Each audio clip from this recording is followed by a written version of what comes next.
I heard my daughter scream from the other room. Not a playful scream, but the kind that makes a father's blood turn cold. When I opened the door to her bedroom, I saw my new wife standing over Emma, my 7-year-old daughter, holding her small wrist so tightly her fingers had turned white. The look on my wife's face wasn't the gentle smile she wore every day for the past year. It was something else, something cruel. "Marina," I said quietly, my voice barely above a whisper. She turned to me, and for just a second, before the mask slipped back on, I saw who she really was. That moment changed everything. My name is Viktor Sokolov, and before I became a father, before I understood love, I was a man people feared to name out loud. I built an empire in the shadows of the city: smuggling, territory control, enforcement. I didn't apologize for it. I was born into poverty, watched my father beaten to death over a gambling debt when I was 12, and learned early that mercy was a luxury only the powerful could afford. So I became powerful. By 30, I controlled half the docks. By 35, politicians knew my name and lowered their voices when they said it. My men were loyal not because I paid well, which I did, but because I was fair in my cruelty. I didn't punish without reason. I didn't betray my own. But power is cold comfort. For years, I came home to empty penthouses, silent dinners, women who wanted my money or my name but never me. I told myself I didn't need warmth. I had respect. I had fear. That was enough. Then I met Irina. She was a nurse at a free clinic in the old district, the kind of neighborhood my money came from. I went there after one of my men got stabbed. He refused to go to a hospital where police asked questions. Irina treated him without flinching, her hands steady, her eyes calm. "You're lucky," she told me afterward. "An inch to the left and he'd be dead." "Luck had nothing to do with it," I replied. "He knows how to take a knife." She looked at me then, really looked, and said, "That's a terrible skill to be proud of." No one spoke to me that way, not even my enemies.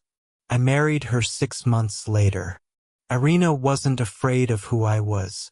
She didn't try to change me, but she didn't celebrate my darkness either. She simply existed beside it, a light I didn't deserve. She volunteered at shelters, brought groceries to elderly neighbors, laughed at my terrible jokes. When Emma was born, I held that tiny, screaming creature in my arms and felt something crack open inside my chest. Love. Terrifying, absolute love. For 5 years, I had something I never thought possible: a family. Then Irina got sick. Cancer. Aggressive, merciless. It took her in 11 months, and I watched the strongest person I'd ever known fade to nothing. I spent fortunes on treatments, flew in specialists from 3 countries, made deals with God I knew I'd never keep. Nothing worked. The day she died, she held my hand and whispered, "Take care of our baby, and your mother. Promise me." I promised. But after the funeral, I barely knew how to keep breathing. For 2 years, I functioned but didn't live. Emma grew quieter, sadder. My mother, who'd moved in to help raise her, aged a decade in 24 months. The house felt like a mausoleum. I worked more, buried myself in business, anything to avoid the empty spaces Irina left behind. Then I met Marina. It was at a charity gala I attended only because one of my legitimate businesses was sponsoring it. She was there as a volunteer coordinator, elegant in a simple black dress, moving through the crowd with practiced grace. We were introduced by a mutual acquaintance.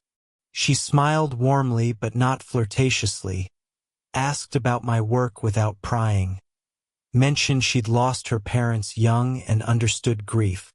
"It doesn't go away," she said softly.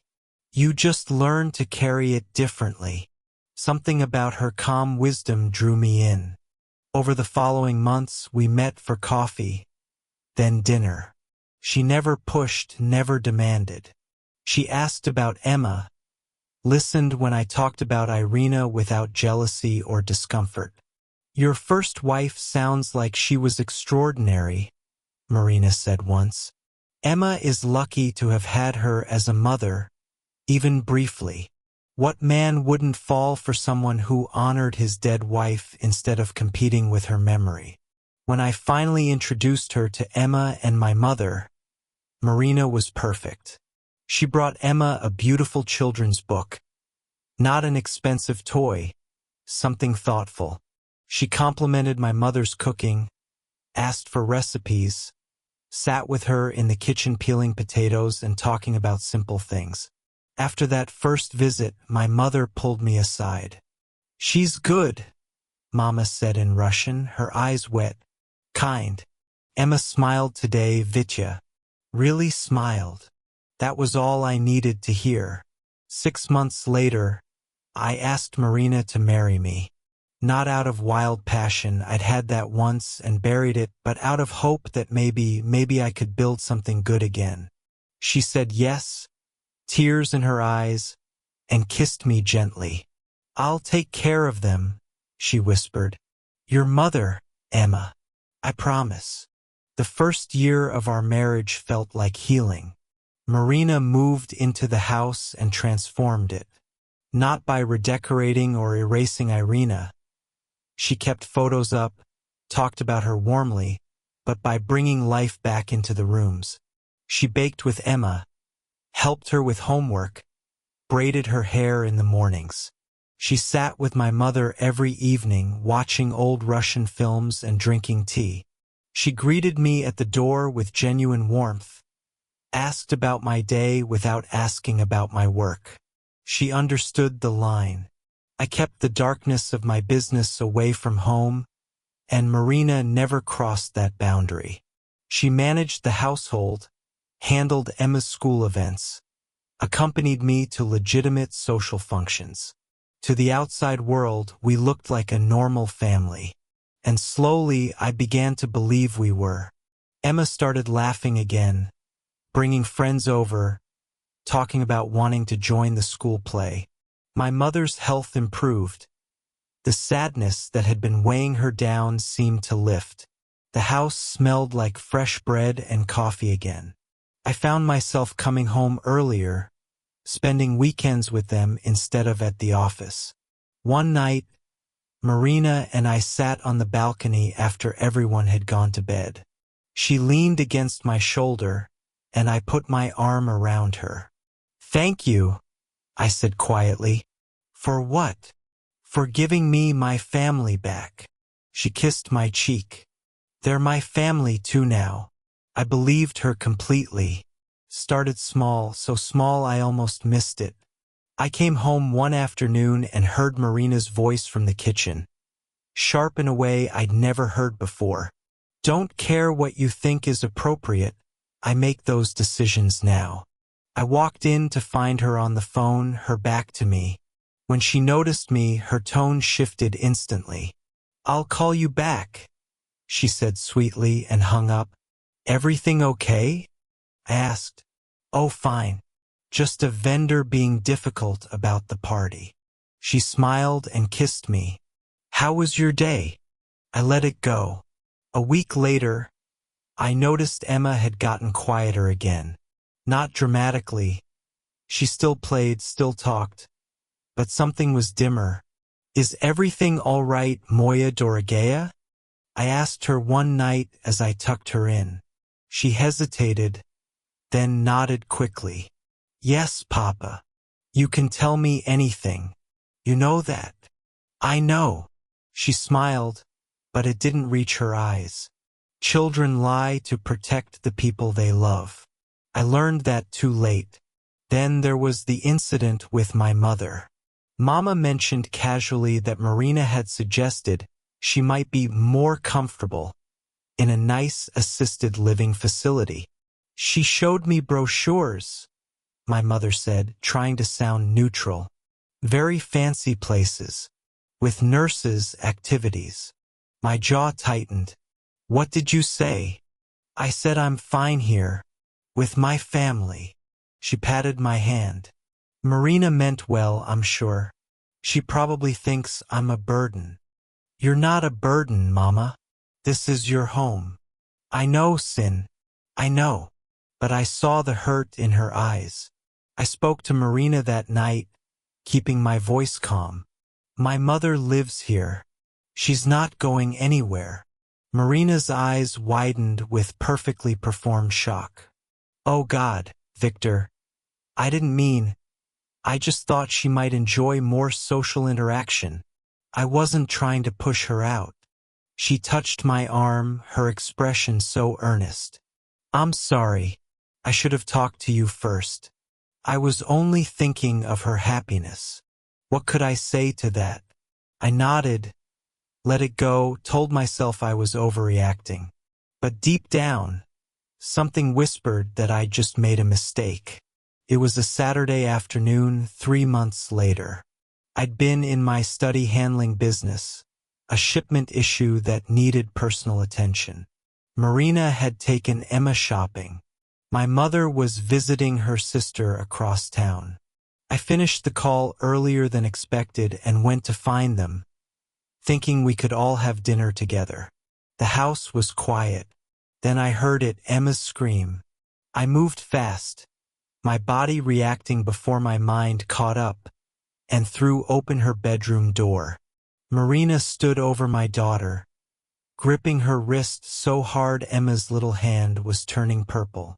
Emma's face was streaked with tears, her eyes wide with pain and fear. And Marina's face, the mask was gone. Her expression was twisted with rage, her lips pulled back, her eyes cold and hateful in a way that made her look like a complete stranger. Marina. She spun toward me, and I watched her face transform. The rage melted into shock, then concern, then loving worry, all in 2 seconds. She released Emma's wrist. Victor. Thank God. Emma was about to touch the hot curling iron. I grabbed her to stop her, but the curling iron was across the room, unplugged. I looked at Emma. She was cradling her wrist, staring at Marina with pure fear. Emma, I said softly, crouching down. Come here, Malishka.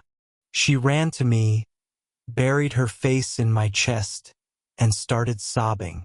I picked her up, felt her small body shaking, and looked at Marina over my daughter's head. Get out, I said quietly. Victor, let me explain. Get out. Something in my voice, the voice I used when I gave final warnings, made her step back. I carried Emma downstairs, sat with her on the couch, and gently examined her wrist. It was already bruising, small finger marks dark against her pale skin.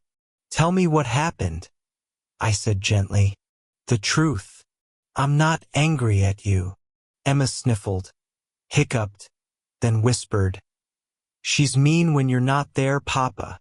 The words hit me like a bullet. How long? A few months. She tells me not to bother you, that I'm ungrateful, that I should be happy she's here because otherwise you'd send me away to school. Emma started crying harder. Today I accidentally spilled juice on her dress and she got so angry. I held my daughter and felt a rage so profound it was almost calm. I spent my life in violence. I'd hurt people, ordered worse. But I had rules. You don't touch children, you don't hurt the innocent, you protect your family above all else. Marina had broken the only rule that mattered. I called my mother and asked her to come home immediately. When she arrived, I had her take Emma to her room. Then I went to find Marina. She was in our bedroom, crying delicately, her makeup smeared just enough to look tragic. Victor, please. It was an accident, I would never hurt her. Stop, I said quietly. I sat down across from her, my hands folded, my voice level. I'm going to ask you questions. You're going to answer truthfully. If you lie, this gets much worse for you. Do you understand? She stared at me, and I saw her calculating, trying to figure out which version of herself to present. I'm not the women you manipulate at charity luncheons, I said. I've been lied to by professionals. Don't insult me. Something shifted in her eyes. The warmth drained away. Fine, she said coldly. What do you want to know? Why? She laughed. A harsh, bitter sound. Why? Because you're Viktor Sokolov. Because this house is worth $12 million. Because your legitimate businesses alone generate $70 million a year. You married me for money. I married you for security. She stood, pacing. I've spent my whole life clawing for scraps, being polite, being perfect, playing whatever role got me closer to stability. Then I met you. A widower, desperate for help, with a fortune and a daughter who needed a mother. So you played the part. I played it perfectly. Her smile was sharp. Your sweet mother, your sad little daughter, you with your tragic dead wife. It was almost too easy. And when they were in your way, that child is exhausting. Clingy, needy, always wanting attention. And your mother, always watching me, judging. She was protecting Emma. She saw through you. Marina's jaw tightened. I gave you a year of perfect performance. I earned this life. By terrorizing a 7-year-old? It was just discipline. She needed to learn respect. You grabbed her hard enough to bruise. You made her afraid in her own home. For the first time, Marina looked uncertain. She'd miscalculated. Viktor, please, we can fix this. I'll do better. I'll be more careful. More careful not to get caught? I love you. Don't. I stood and she flinched. You don't know what that word means. I pulled out my phone and made a call. It's me. I need papers drawn up immediately.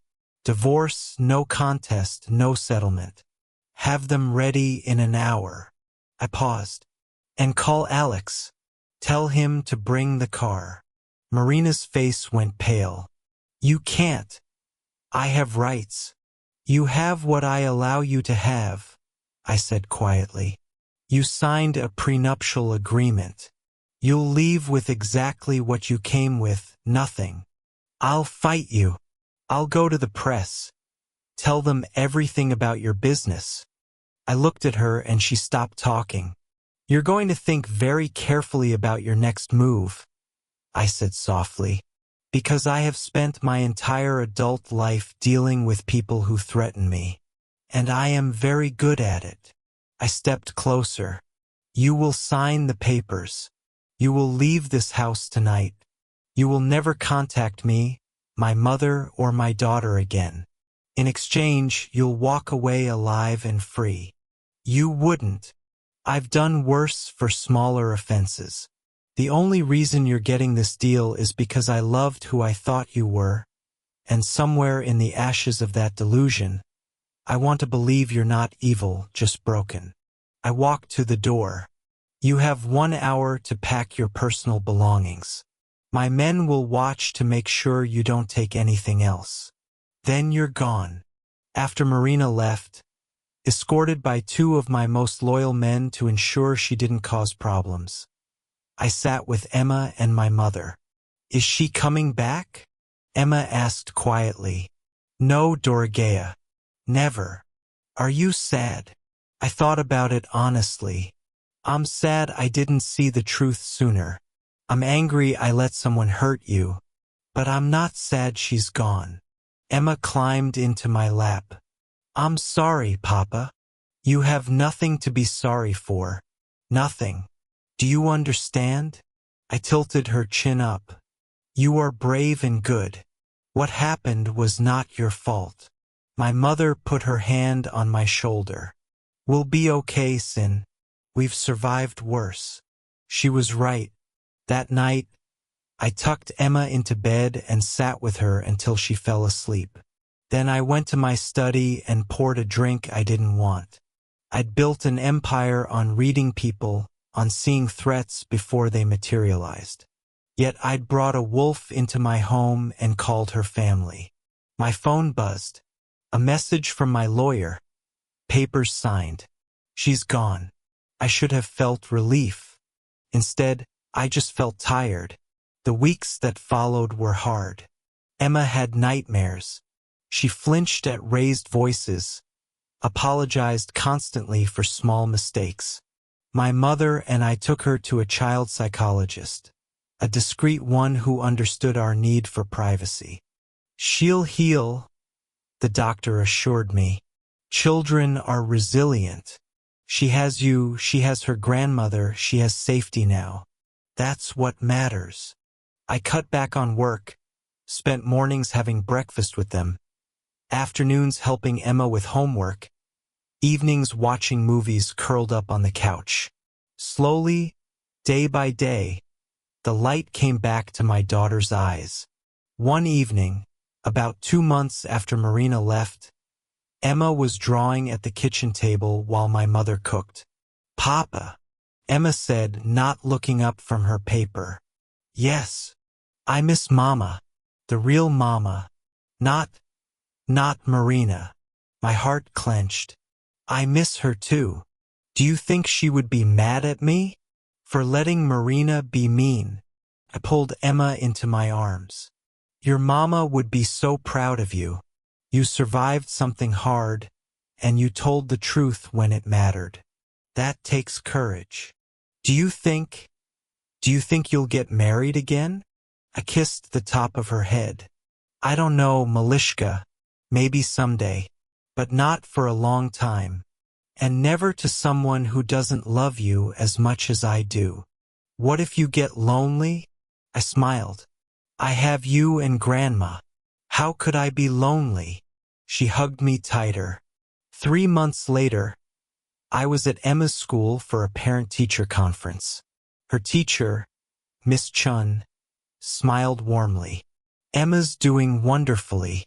Her reading has improved dramatically, and she's making friends. That's good to hear. She's a special child, Mr. Sokolov. Sensitive, empathetic. She paused.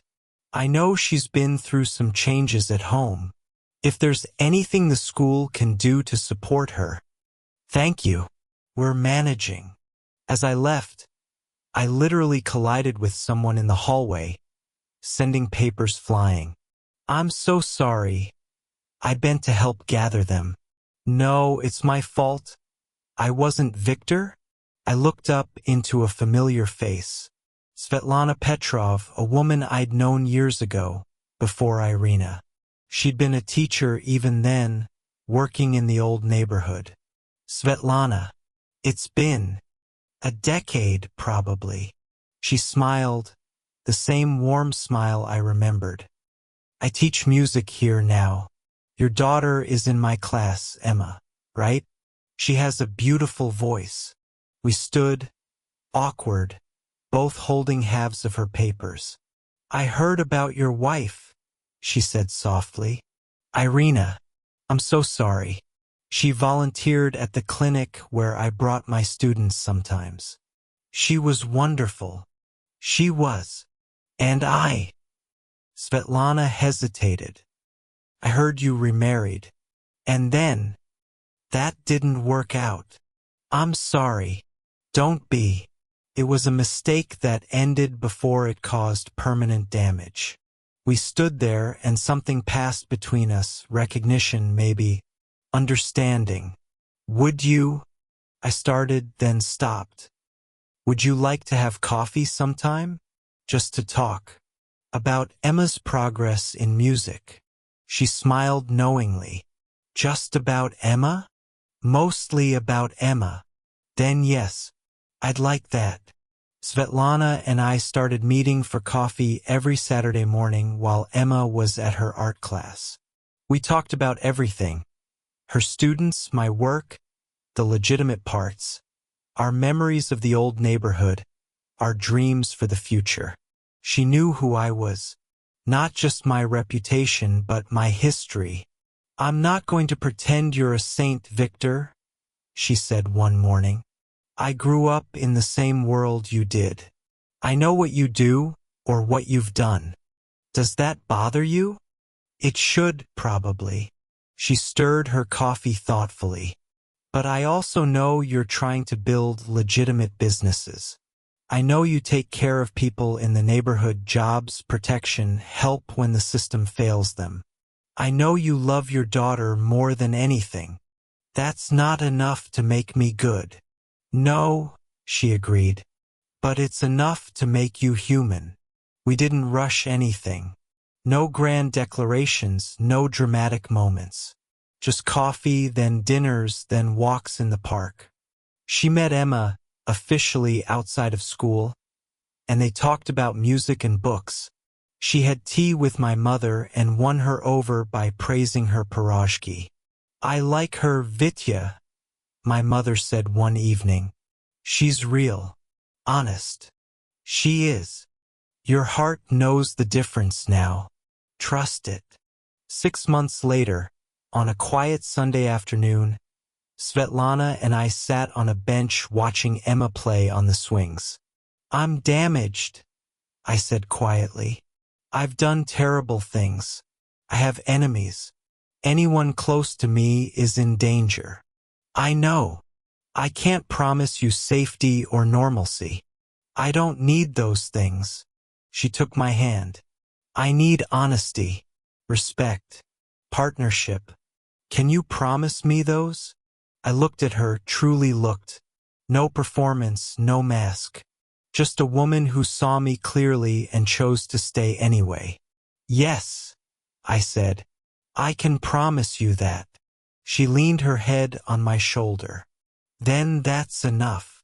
A year later, Svetlana and I married in a small ceremony. Just close family and a few trusted friends. Emma was the flower girl, her smile brighter than the sun. My mother cried happy tears. I stood at the altar and felt something I hadn't felt since Irina died. Peace. Marina had tried to take my family through deception. Svetlana built one through truth. That night, after the celebration, I tucked Emma into bed. "Papa," she whispered, "are you happy?" "Yes, Malishka. Very happy." "Good. You deserve to be happy." I kissed her forehead. "So do you. Are you?" She nodded. "Svetlana is nice. She doesn't pretend. I can tell." My daughter had learned to see through masks. It broke my heart that she'd needed to learn that lesson, but it also made me proud. "I love you," I told her. "I love you too, Papa. I'm not a good man. I've built empires on violence, made choices I can never take back, hurt people who probably didn't deserve it. But I protect what's mine. I love fiercely, and I learned through pain and betrayal that sometimes the most dangerous enemies look like angels, and sometimes redemption comes from simply choosing truth over comfort. Marina taught me to be suspicious. Svetlana taught me to hope again. Emma taught me that the only legacy that matters is the one you leave in the hearts of the people you love. I'm Viktor Sokolov. I'm a father first, a husband second, and whatever else I am comes after that. And every morning, when I wake up to my daughter's laughter and my wife's warmth and my mother's smile, I know that despite everything I've done and everything I've lost, somehow I found my way home. Not to a place, but to people who see me, all of me, and love me anyway. That's not redemption, but it's close enough. In the quiet moments between darkness and light, we find the people who make us want to be better. Not perfect, just better. And sometimes, that's the most powerful transformation of all.